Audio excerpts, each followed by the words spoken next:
રાજા પરીક્ષિત હવે મોટા રાજા બન્યા છે અને એમને એક દિવસ દિગ્વિજય કરીને એક દિવસ પોતાના વનની અંદર મૃગલા રમવા માટે જાય છે. જરાસંઘનો મુગટ પહેરે છે. એમની કથા છે ઋષિનો અપરાધ કરે છે એવી કથા બતાવી છે.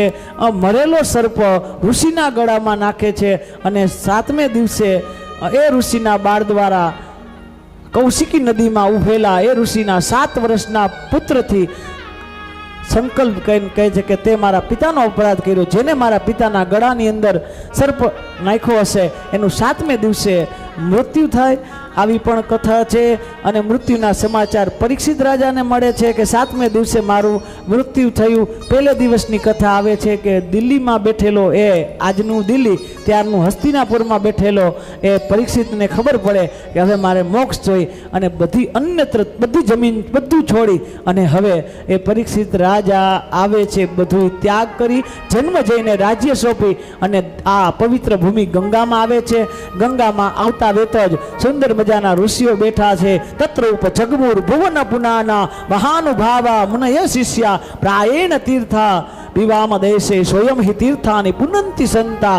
આવા પવિત્ર સંતો જોવા મળે છે જે કે અત્રિ, વશિષ્ઠ, ચૌવન, સપ્તધન્વા, અષ્ટનેમી, ભૃગુ, અંગીરા, પરાશર, વિશ્વામિત્ર, પરશુરામ, ઉત્તય ઇત્યાદિ બધા ભારદ્વાજ ઋષિઓ, વ્યાસ, નારદ આવા જ્યારે સંન્યાસીઓ અને ઋષિઓ બેઠા હોય અને ત્યારે પરીક્ષિત કહે છે કે જેનું મૃત્યુ 7મા દિવસે હોય એનું કલ્યાણ થઈ શકે તો કેવી રીતે અને કોણ કલ્યાણ કરે?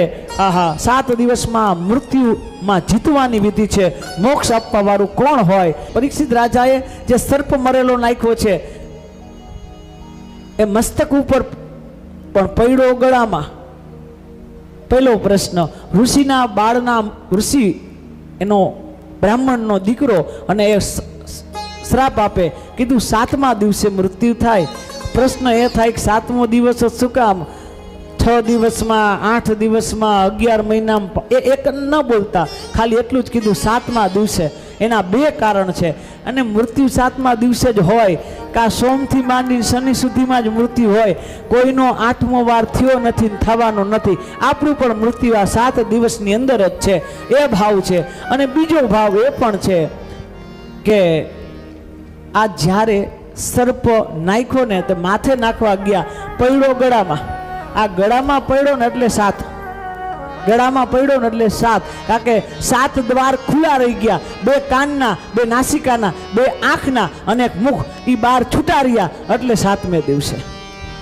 બીજું, અસ્વસ્થામાં એ પરીક્ષિતને મારવા માટે પહેલા ઉત્તરાના ગર્ભમાં બ્રહ્માસ્ત્ર છોડ્યું હતું.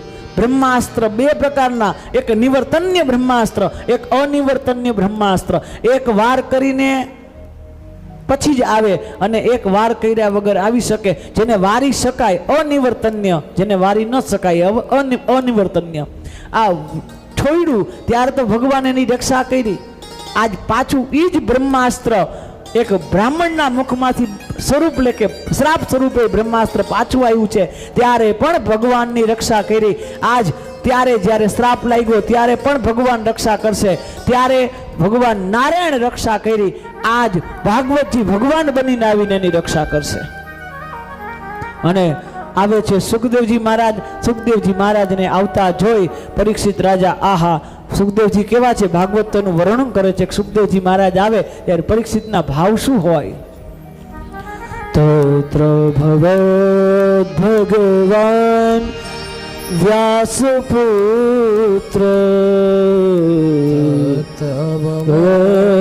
ભગવાન વ્યાસપુત્ર યદ્રચ્છયા મનમાન અપેક્ષ લક્ષ્યલિંગો નિજ ભાવતૃષ્ટો, લક્ષ્યલિંગો નિજ ભાવતૃષ્ટો,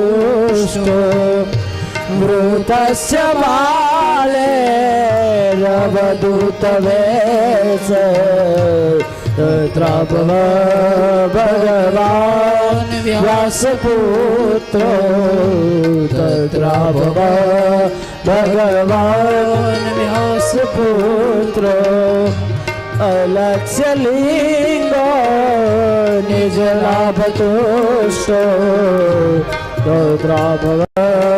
ભગવાન વ્યાસ પુત્ર તત્ર ભગવાન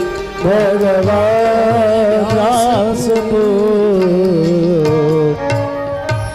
એ તત્રા ભગવાન ભગવાન શબ્દથી શબ્દબંધ કર્યું ભગવાન ભગવાન આવ્યા છે આહા સુખદેવજી મહારાજ બેઠા છે આસન ઉપર પરીક્ષિત રાજા ગુરુ મહારાજ બનાવીને પ્રશ્ન કરે છે કે જેનું મૃત્યુ નજીક હોય એને શું કરવું જોઈએ તો કે મૃત્યુ જ્યારે જેનું નજીક હોય એને શું કરવું જોઈએ એના માટે પ્રથમ સ્કંદ પૂરો કરી ભાગવત માટે દ્વિતીય સ્કંદની અંદર પ્રવેશ કરીએ બોલો ભાગવત ભગવાન કી જય પ્રશ્ન કરે છે સુંદર પ્રશ્ન છે જવાબમાં સુખદેવજી મહારાજ કહે છે વર્યાને સતે પ્રશ્ન કૃતો લોક હિતોનુપો આત્મા વિદ સંમતઃ પુંસામ શ્રોતવ્યાદિષુ યો નર હે રાજન તમે સરસ પ્રશ્ન કર્યો છે કે મૃત્યુ નજીક હોય એને શું કરવું જોઈએ અને માત્ર તમારો એકનો પ્રશ્ન નથી આ જગતનો કારણ કે મરવું તો બધાયને છે એ વાત અલગ છે કે કોઈને મરવું ગમતું નથી